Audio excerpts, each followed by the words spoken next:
when you think about geopolitics, the worries of the future, does Brussels have an answer, or are you just riding on trying to keep the waves of change manageable?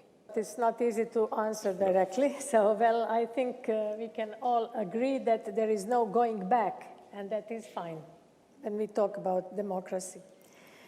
We should never waste a crisis, but take seriously the lessons learned to evolve and move forward. This is how we look at this.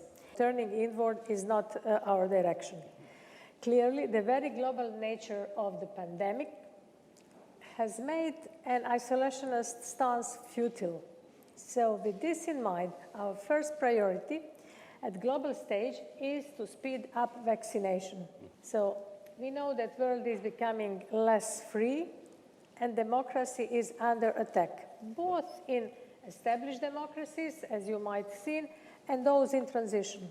And this is why we face at this moment, if I may say, battle of narratives. We have to look and be ready to deal with the world as it is. So not as with the world as we would like it to be. No, precisely, because to some degree it's a battle of narratives, but to some degree it's a battle of ideologies. You're in one of the great civilizations of the world, a rising China. For some reason it makes everybody nervous. Why, do you think? So, Ibijoke, how does it look for the shifting world we have in an Africa that is rising? Is Africa taking models from anyone else, do you think? For so long, we have the stigma of the brain drain, where we have a lot of our educated and eyeing talents, linked with more developed economy. But what we're then seeing is people from different geographies are beginning to come back to the country, are beginning to share best practices, are beginning to invest.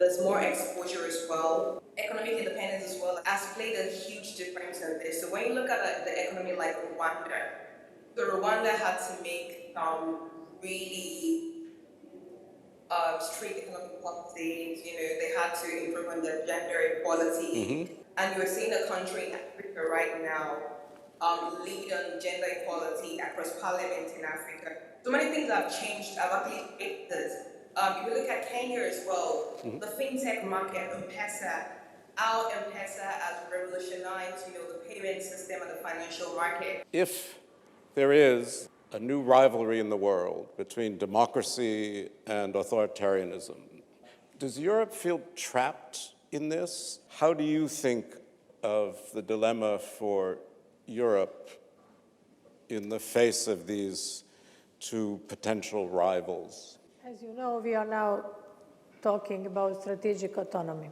For us, it is one of the key goals. So we have to balance between defense and peace. We have to balance between military and diplomatic. This is what Europe is doing. Is there much of a fear that in the Asian century, Europe is not even less important, but not important? Regarding Pacific, of course, they are emerging economies and they are booming, but our model is a very good model. Sure. And it's very transparent, very inclusive. Because one of the things that's happening too in climate change, and then I'm going to come back to Ms. Faborode on this, is, more worries about migration coming from the South. Are the nations of Africa feeling like they have to take sides, or do you think you can kind of manage between these rivalries and perhaps get the advantage of both?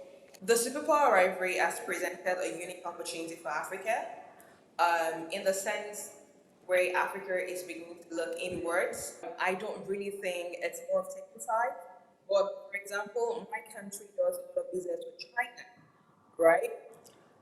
Does business with European countries, does business with America. But I think the factor that really determines that is just international lending, rates they get. I think Africa is trying to leverage this rivalry between superpowers, just trying to understand the place in the international system and trying to really see how they can leverage power as well. I'd like to go back to Professor Zhou, if I can. I mean, what does China want out of Africa? Is it just minerals and business? Is it influence? Or do you just think there's a vacuum there? China has a good relationship with Africa for decades. At the beginning, China took Africa as brothers in the same camp against colonialism. Yes. And then we have some principles of growing together. It was beneficial economically, and of course, politically, there are mutual support. To develop faster, China and Africa need to work closer together. And then you see more and more cooperation in construction and economic aid. We have also learned a great deal from Africa. We believe that we're doing the good things in Africa, but they were twisted. The pictures were misunderstood, especially in the Western world. The Conference on the Future of Europe will be a major experiment in transnational democracy. What is the best possible thing that can happen out of this Conference on the Future of Europe? What I would like to pick up from the whole process of the conference is that I think the process should not stop next year. We have to continue similar conferences on local, regional, national level, all over Europe and in the world if possible. I think that this can become a permanent tool in order to listen to citizens all the time.